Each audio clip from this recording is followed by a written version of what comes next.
خپل وطن د خپل قوم خبره شي دا خو اټمي قوت دی چې په دا لا هم پوسیه قوت وي ورسره بیا هم وردارېږي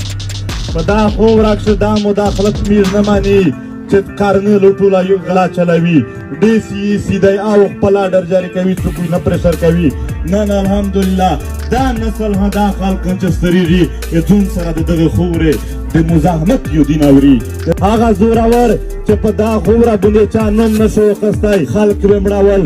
په دا خوره باندې نن د هغې خلکې خالي نامینه نشي واخیستل خلک په لشکرې په شروع وځي چې نه د مانه دا تور قانون نه د مانه دا جبر نه د په دفتر په دا خوره کښې پرېږده چې ته دولته جبر کوې ظلم کوې زه دغه درته نوستو زه کله کله سوچ کوو چې ځنې وختونه داسې وي چې هغه خدای پاک باندې ډېر اجر ورکوي د ظلم خلاف چې څومره پښتانه دي یو اپیل ورته کړو چې آینده څوک په جبر وویسته شي چې قبر ته یونسې اسلام آباد ته وبرې دغه الیاردو دغه لیارې نه چې خطو نه شي آفرین یې دا خلک ته چې د ریاست هغه زورور خلک چې لوړ یې څوک منل نه هغې دا څورې د بلکل دغه خلکو سري نه ور وګډول دا دیکې دا زور ورکوي او د خپل خور نه ظلم او بربریت شړي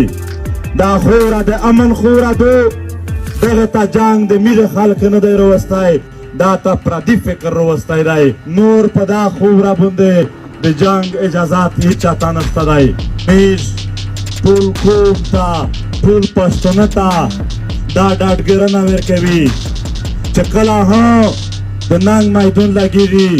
دا سره ټوټو ورته وینې دا درته نس وي بلکې نوس نه اول قدم و دی درته وخلي چې دا قوم پدرمي خو پښتانه یوه خبره خالي درته وکړه چې څوک پره په ټول پښتانه کښې امن نه وي راغلی ترا پره میږ هېڅوک نه وي باج سخت یې پښتانه وځورول سخت ډېر یې وژړول سخت ډېر یې بېوسه کړل زه همیشه دا کیسه درته کوو دا رښتیا دی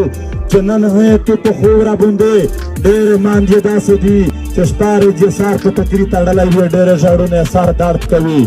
دا مظلوم خلق دی دا بېوسه خلق دی دی بې تعلیمه پرېیستی دی نه یې د حالت پېژندي نه دفتر یې پېژندي